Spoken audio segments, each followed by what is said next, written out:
Dans le dernier épisode, on a vu que John, il avait pris la décision d'utiliser sa vie pour rendre service aux autres. Et que John, il avait aussi décidé de suivre les traces de Jen. Il était devenu enseignant. Il avait reçu son certificat en tant qu'enseignant et désormais, il pouvait enseigner. Et à ce moment-là, John, il se demandait vraiment, mais qu'est-ce que Dieu veut qu'il fasse? Qu'est-ce que Dieu voulait qu'il devienne? Il avait même pensé que peut-être que Dieu voulait qu'il devienne un pasteur. Mais cela demanderait beaucoup, beaucoup d'études et aussi beaucoup d'argent que John ne possédait vraiment pas. Alors John, il s'est mis à prier pour découvrir, pour que Dieu puisse lui montrer clairement qu'est-ce qu'il veut qu'il fasse. Alors, il cherchait vraiment, John, c'était vraiment ce qu'il voulait. C'était vraiment de servir les autres. C'était qu'est-ce qu'il voulait vraiment de tout son cœur. Et un beau jour, il a aperçu une annonce dans le journal. Et dans ce journal-là, ça demandait aux gens de venir prendre des cours de secourisme qui se trouvaient à Melbourne. Oh wow! John, il s'est empressé à s'inscrire à ce cours-là. Et il a été accepté. Mais comment ce cours de secourisme pourrait aider John? Est-ce que ça peut vraiment aider John à aider les autres? Ben oui, n'est-ce pas? Parce qu'il aimait beaucoup ça, aider les autres. Donc, il pourrait aider les autres à se soigner, par exemple. Et John, il a aimé chaque minute de ce cours-là. Il a tellement aimé ça. Il a surtout aimé apprendre à faire des bandages, à poser des artères sur des jambes et aussi sur les bras. Et aussi, il a appris beaucoup, beaucoup d'autres choses et comment surtout venir en aide et soigner les autres. Il a même appris à soigner des morsures de serpents. Imagine-toi ça. John était vraiment, vraiment trop ravi de ce cours. Il a certainement appris plusieurs d'autres choses utiles pour sauver la vie des autres en danger.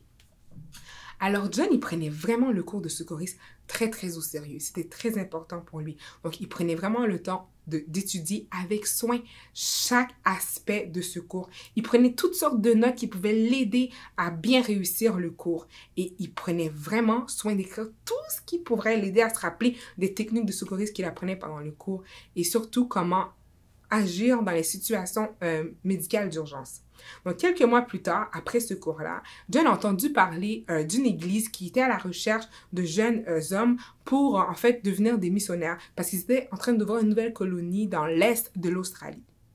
Un missionnaire, c'est tout simplement une personne qui travaille pour annoncer la bonne nouvelle de Jésus aux autres. Donc, pour parler de Jésus et comment Jésus est venu pour nous sauver et comment il peut nous sauver de la punition qu'on mérite pour nos péchés. Et surtout, comment Jésus peut nous donner une nouvelle vie.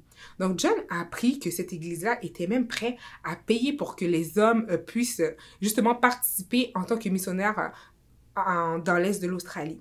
Et là, John, il commençait à prier, il se demandait, mais est-ce que c'était quelque chose qui était fait pour moi?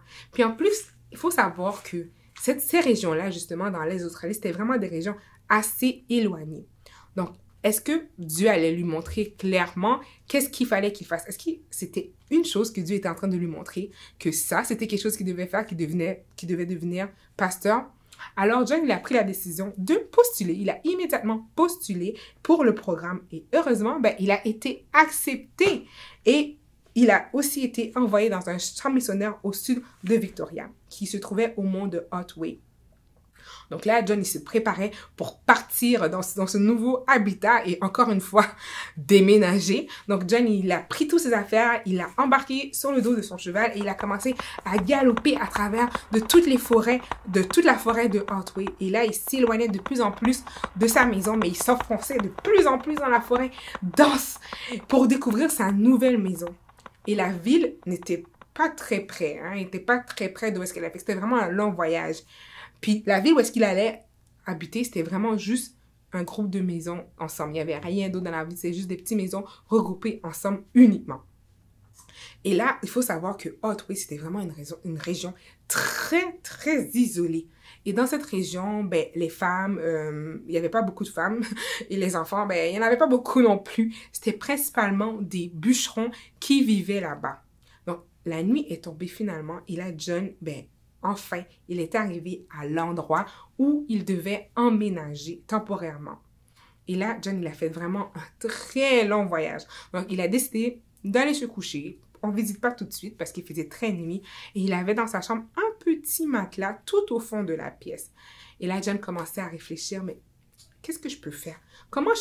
C'est quoi la meilleure façon que je peux faire pour vraiment parler de Jésus au bûcheron. Parce que c'était ça sa mission. Il était venu pour parler de Jésus. Et juste avant de s'endormir, John pensa que peut-être la première chose à faire, ben, ce serait tout simplement d'aller visiter les habitants, non seulement pour pouvoir apprendre à les connaître, mais aussi pour comprendre leur mode de vie.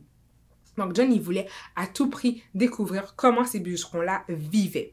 Donc, tôt le matin, donc lorsque le soleil s'est levé, John, il a pris tout son petit sac à dos et aussi son appareil photo avec lui pour rendre visite à cet nouveau lieu d'habitat. Et là, John, il marchait, il s'arrêtait souvent pour prendre des photos parce que c'était tellement beau ce qu'il avait autour de lui. Et il voyait des animaux et il s'amusait à les photographier. Mais attends, est-ce que tu sais, toi, quel animal que John a pu rencontrer dans ce voyage? Ouais, il a probablement rencontré, bien sûr, peut-être un lapin, parce qu'il y en a partout en Australie, ou sinon, il a peut-être rencontré un kangourou, ou sinon, il a rencontré des wombats, ou sinon, des jolis petits koalas tout mignons. Mais peu importe, peut-être que toi aussi, tu as déjà rencontré ces animaux-là dans un zoo. Mais là, John, OK, il se demandait, mais qu'est-ce qu'il va rencontrer? Qui sont les gens qu'il va rencontrer dans cette nouvelle vie? Ben, la suite de cette histoire dans le prochain épisode.